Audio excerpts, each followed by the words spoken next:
What's up, everybody? It's Brooklyn Mclinn, and I'm coming to you this evening to talk about a lot of the things that's been going on. You know, the main hot topic right now is what's going on in Missouri and the killing of Mike Brown, and how everybody is really is in an uproar about what's happening. So be it Mike Brown, Trayvon Martin, we can go as far back as, Emmett Till. Just the senseless killing of black youth. I'm kind of from a different perspective on it.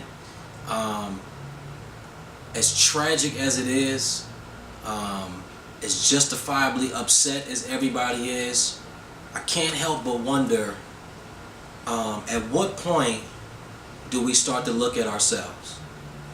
Yes, the cops. Yes, society. Yes, slavery. Yes, a bunch of things. But it's like, at what point do we look at ourselves and go, what are we doing? You know what I mean?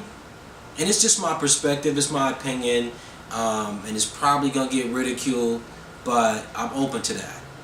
And it's not to discount anybody's behavior. The police are wrong. Racism is wrong. Slavery was wrong. The Willie Lynch letters and the perpetuation of that mentality to this day is wrong. But that's just a piece of our history. Like, we were also kings and queens in Africa, and we held things down for dynasties. Like, we are the original people of the world. So where are we going to put our focus? On the fact that we used to be slaves, or the fact that we were once king and queens? So for me, I always talk about trying to become the change that I want to see in the world, and being an example of what I want people to be. I'll be it first. So if I want people to be nicer, more respectful, more loving, then I gotta express that first. So all that being said, I just feel like we're doing such a poor job of being an example for our youth. You know what I mean? Like, we have to help them redefine the terms of self-respect, self-love, self-image, self-worth, self-awareness. Like, if I love myself, do I walk around with my pants hanging off my ass? I wouldn't do that if I'm in love with myself. I wouldn't talk to my woman as if she was nothing if I love myself. Because if I love myself, then I'm going to love her. I can't love somebody and not love me. Like, that just doesn't make any sense. It's contradictory. So all of those things that are taking place, like, and trust me, I get it. The Rodney King riots, like, I get it. Like, the dude got beat to a pulp. Oscar Grant, I get it. But at what point do we stop looking externally for things to change? When do we stop looking at the oppressor or the authority? Stop looking to them for help. Like, why would you ask the system or the institution that's oppressing you to help you? Why? At what point do you try to do something for yourself? And it starts with redefining the terms that we walk around with every day. I had to do that for myself. There was a time that I didn't know my value. I didn't know my worth. My value was in the things that I had. The clothes that I wore, the car that I drove, the house that I had, my occupation, the type of girl that I was with. That defined my worth. So when those things stopped giving me, attention, then I felt bad about myself. And I had to realize that those things are just material things. That ultimately I have to define my value. And I sat down, I took out a piece of paper, and I wrote down, who am I and who would I want to be? And I wrote down that I wanted to be a trustworthy person, a dependable person, somebody that somebody can rely on, be a man of my word. When it's time for me to have a family, to be a father to my children, I decided that, and then I wouldn't accept anything less, be it from a situation or somebody. If they didn't treat me the way I looked at myself, I just didn't deal with it. I turned my attention and my focus away from that thing.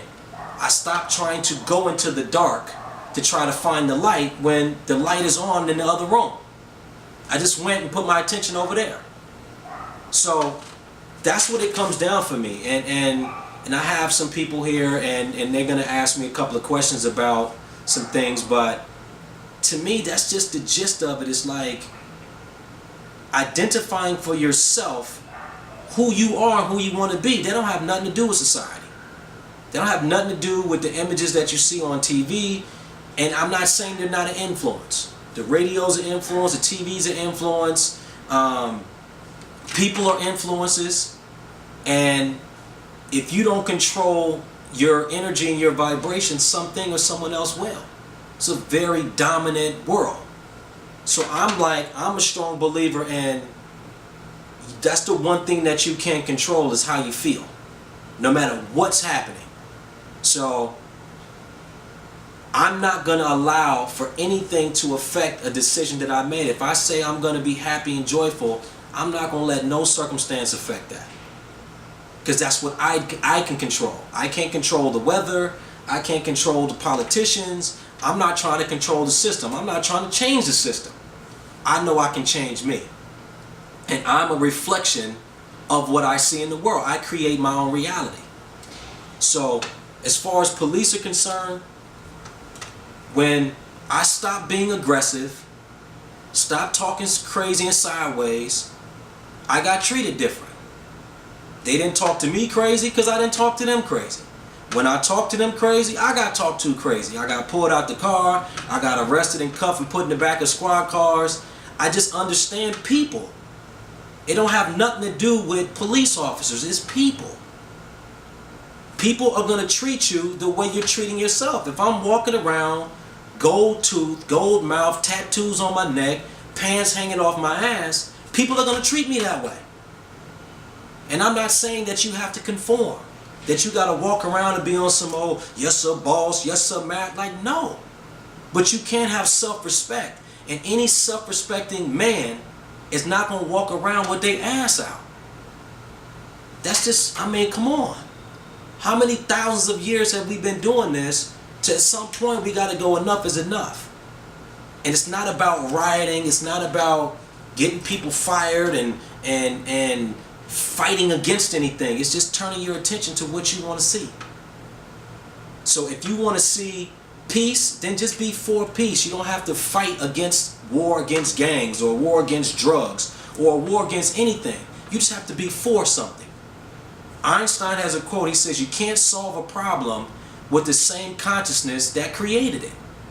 So you have to do something different. Stop fighting against what's happening every day and start doing the opposite. I listened to an interview with one of the kids that was with Mike Brown, which was a tragic situation. By no means does this kid deserve to die for walking down the middle of the road. But me, I can't help but think when the kid said we were walking down the middle of the street, the first thought I had was, why wasn't you on the sidewalk? Does that make me, oh, you trying to appease the system and, the cops get away with it? It's like, no, that's what sidewalks are for. Cars can't drive on the sidewalk. Why are you walking down the middle of the street? So it's things like that. And I have to keep reiterating, I'm not trying to justify other people's behavior, but because we can't control other people's behavior. We can control what we do.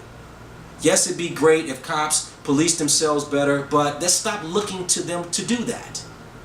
Let's take the responsibility on ourselves to just start loving ourselves more, respecting ourselves more, educating ourselves more. Stop doing, turning on the TV every chance you get, turning on the radio every chance you get. Pick up a book. Hang out with people, hang out in areas that you don't normally go to. Step outside your comfort zones.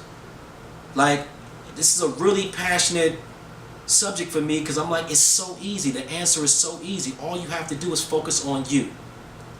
Do what you can control, which is how you feel about yourself. Love yourself, and a lot of these things won't happen. It's one man's perspective, man. Peace.